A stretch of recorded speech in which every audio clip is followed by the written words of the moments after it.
Hey folks, Mike and McGee here. Today we're going to process David's deer that he killed. It was just a spike, but it was the biggest deer we've killed this year.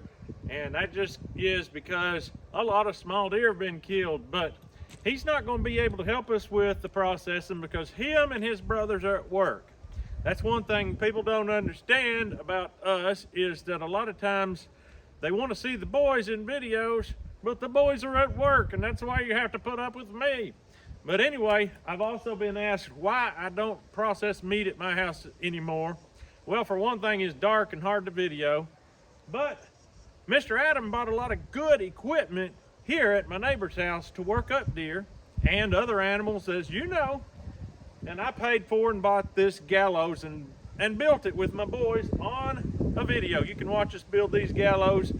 They go 4 feet in the ground with tons of concrete.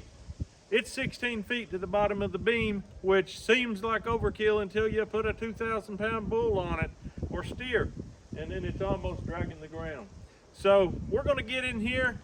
He got a cooler. Mr. Adam bought a cooler. It wasn't brand new, but he got a great deal on it, put it in. It does a great job keeping our meat cool while we're aging it. That's the #1 reason. And it also keeps you from being stressed having to work it up immediately. So best of both worlds. We're going to get in here and get David's deer, start cutting it up, and just show you how we process deer. Here's David's deer. Nice deer, got fat on it. We didn't have a lot of fat on deer this year. Just not a lot of fat on deer this year, no acre. I'm going to go ahead and put a plug in for the Warthog knife sharpener. I've had so many people say it changed their knife sharpening game. Unbelievable. It's so easy because it just goes in and out like this. As you sharpen it, straight down is as easy as it goes. You don't have to try to pick bevel. Also, the Victorinox boning knife, 6-inch semi-stiff boning knife. Both of these are in the descriptions of my videos. I've had more people say this changed their life than this, but this is just starting to make its debut. It's going to be popular very soon. All right, time to cut. We're going to cut the neck off right at the shoulders. Keep on going. Right there.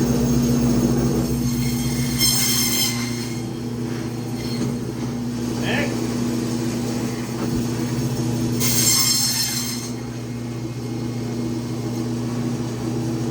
Shanks.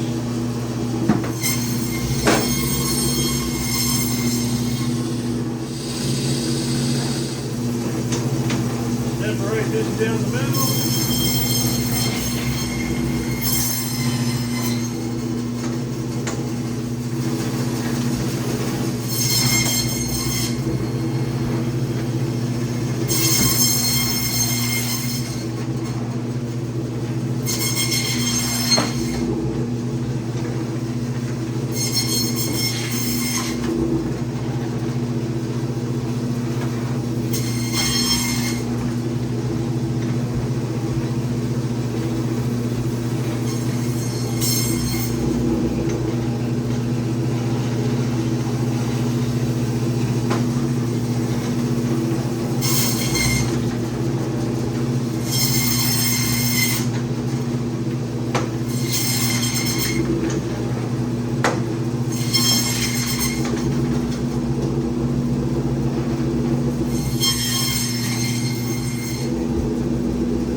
Zip them shoulders up, and those are going to be used just strictly for ground burger.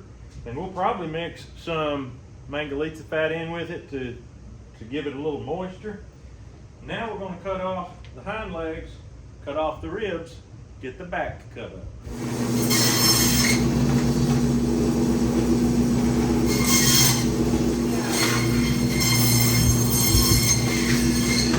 There we go.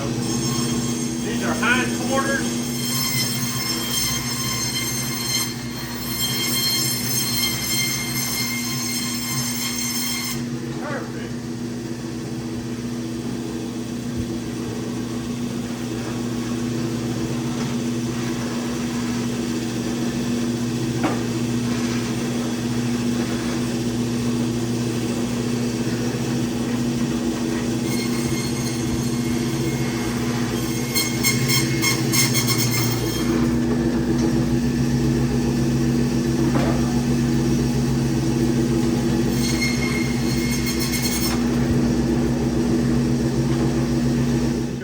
here is your deer tenderloin. It's the inner tenderloin. This right here is the outer. This is the back strap, and that's where a lot of good steaks come from. If you do bone in, this would be basically like a beef porterhouse with the tenderloin on one side and the New York strip on the other. But it's deer, so you'll just call it deer chops. But when I cut this with the saw, I want to make absolutely for sure not to cut into this tenderloin. And when I get back here to the back, I can see my medallion from the steak right here. I want to end up right about there. And that's going to work out great. Just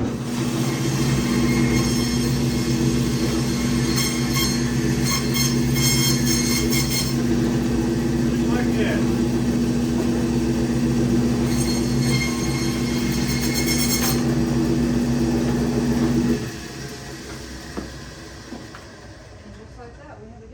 We've got it cut up. The ribs are going to go in the burger as well. Best thing to do with deer ribs, in my opinion. So, the back straps, I'm not sure. I can very easily just strip them out, cut them out with a knife, and then cut them into steaks. Or I could cut them into steaks now, and then all I got to do is cut them off the bone later.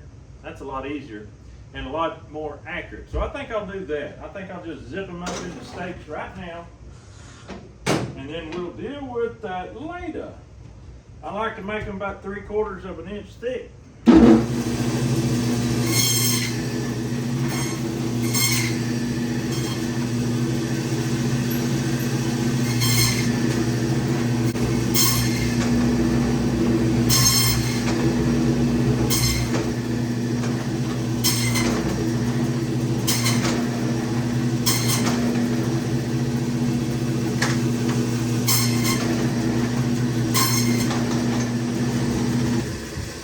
Guess what? Now you understand why I like to do meat over here. That's a quick way to cut a deer up, or any other animal for that matter. Now, it's time for us to get busy and start getting it ready to be packaged. I'm gonna be cutting these off the bone this time, and what you see, the saw creates a little bit of bone dust, so she's knocking that off real quick. I'm gonna take and remove the bone, but I'm also gonna remove the sinew layer with that top fat. It's just going to be pure meat medallions. And a lot of people do that by filleting it off the bone and then cutting the medallions. But by doing it like this, everything is already properly sized. All you got to do is remove it from the bone, and that's pretty quick and easy. So that's what we're going to do right now. And then we'll move on to the next step.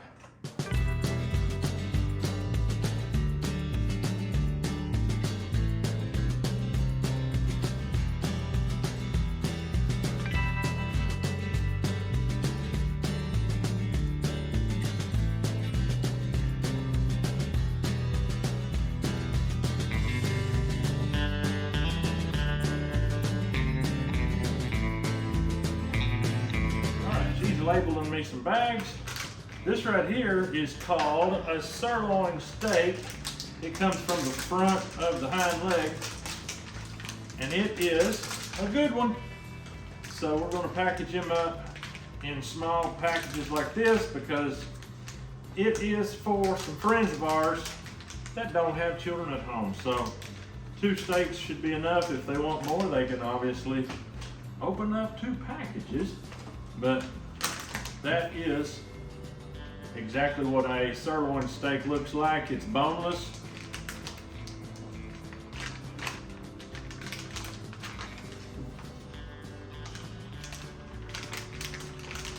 A good medium rare is beautiful on those. If not completely rare, be honest with you. All right, here's our back straps. We're going to put 4 in a pack. And I'm making the piles so that you'll know how many bags to make out.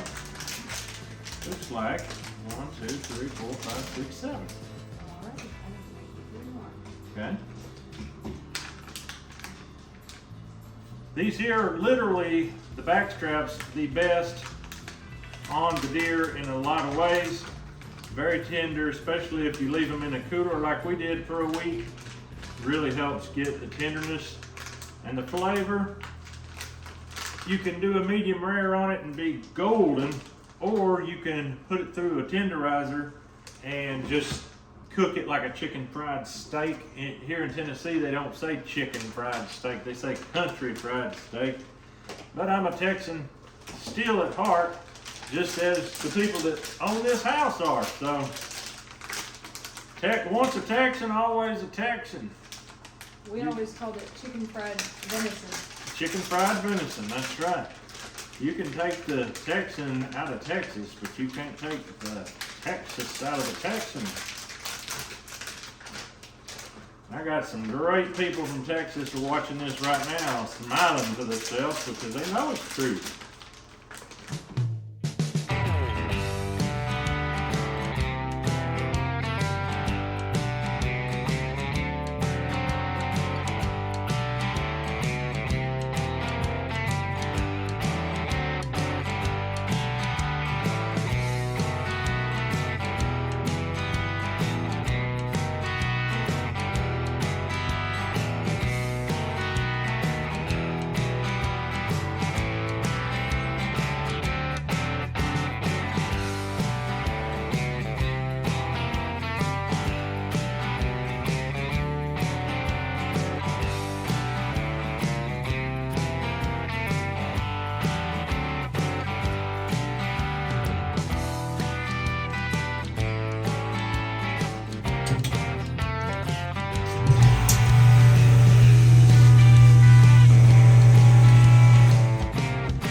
All the meat deboned, and now we're ready to grind. But before we grind the main burger, just plain burger, we're gonna make some burgers to eat. Yesterday, Miss Merritt and her husband smoked a brisket, and all this fat was left over. And so she froze it and saved it. We're gonna mix it with some deer meat. We're gonna grind the frozen smoked fat through on a coarse plate one time and move it over. We're gonna grind the deer meat twice, once on a coarse plate, once on a fine plate. I had a question, somebody asked me yesterday, why grind it twice? Because you don't want to be chewing on some big chunks. And if you start out with the small grinder plate, it is very hard on your machine. It's a lot easier on machine, run it through coarse, then run it through fine.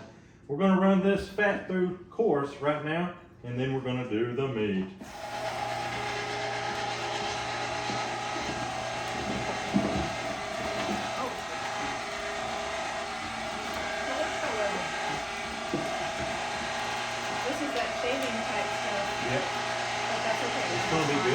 The rest of this is going to be ground twice. Now, we're doing a 70-30 fat to meat ratio. I feel like that's going to be perfect for it. And there's our meat. And there's that.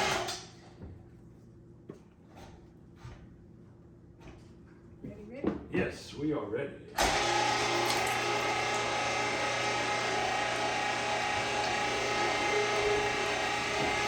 That's very lean. Will this fit in your mixture, your small mixture? Maybe. It'd be awesome if it did. It would fill it up pretty good, but I think it would. All right, now we're just going to grind the regular burger through. This is going to be deer burger, basically. It's going to have some fat in it, as you can see right here. We've got 2 Mangalitsa belly flaps here, that are fairly fatty. We're going to cut them up and mix them in with this burger. It's going to help to give it a little grease. Deer burger don't need just a terrible lot of grease when you're frying it up, but you don't want it to be too dry. We're going to go once here. Let's just grind all the pork belly first.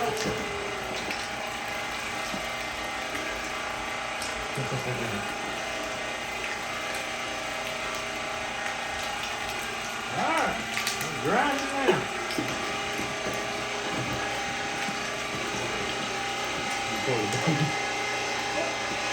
Whoops.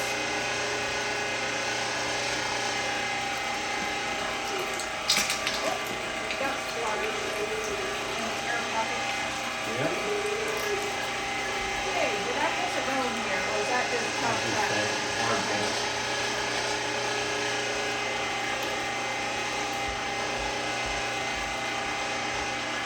All right, we're about to do the second grind, and I want you to see the difference when it comes out on that second grind. You see this right here, it's all coarse, and you see the big chunks of fat. When you put it through that second time, look how it looks. It blends it together really nice.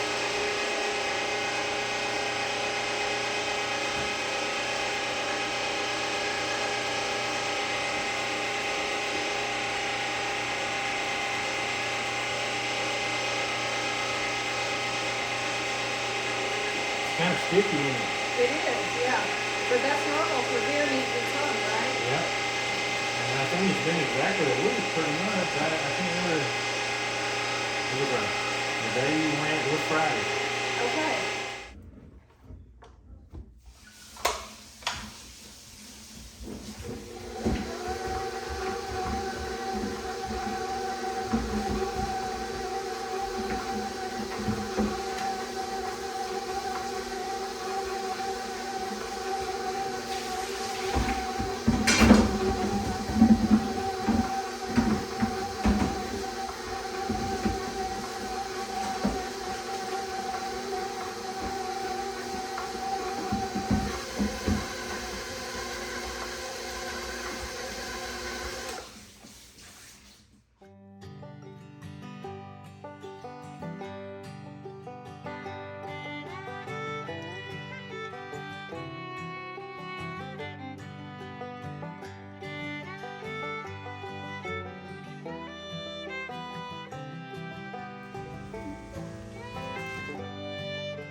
Smile at me. Smile big.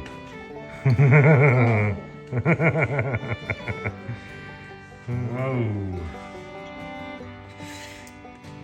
I need to know if that's good, Lucas.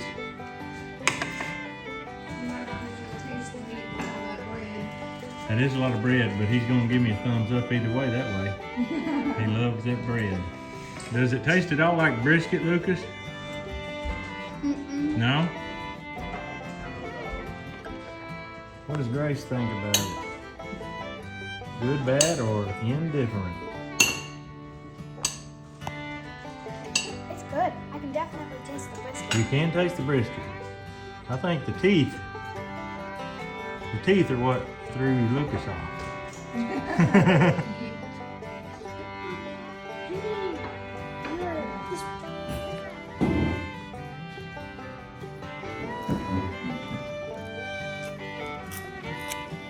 I can definitely taste the brisket in it, and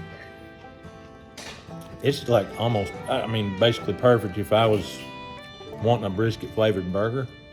That's really good. It's definitely not overwhelming. It's not overbearing, no. Can you taste any brisket in it? Not really with all that stuff on it. Mary, take a bite. We want to know. The people want to know. Mom, if I have another time, this sauce. Maybe.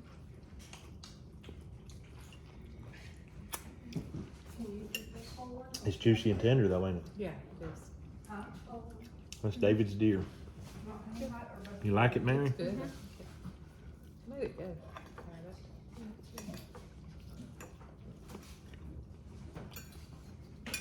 Mm. That is finger licking good.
There you have it. This is a deer. I don't know if you noticed when we was cutting it up, but it was a little bloodshot in the shoulders. So we had to put the shoulders in the burger, had to trim out that bloodshot. That's just the way it goes in hunting. You can't have the deer is not even legal to be in a pen where you can shoot it right where you want to shoot it, like a pig or something. So you just have to deal with it best you can. He literally put a good shot on it. David put it right through the Boilermaker, right behind the shoulders. So sometimes those shockwave bullets and different things, it was black powder, muzzle loader, and that's usually a softer hit, but you can't tell when you shoot a deer. But anyway, we ended up with these steaks out of the back straps and tenderloins. And here's our burger. We got about 40 pounds of burger here, and we put it in these. Easy to just slice up or cut out, whichever way you want to do it. That's gonna be some mighty fine eating. Hope you enjoyed the deer video. Hope you enjoyed seeing us eat on that brisket burger, because that was real good. But that's all we've got for you today. Hope you have a great day. We'll see you on the next video.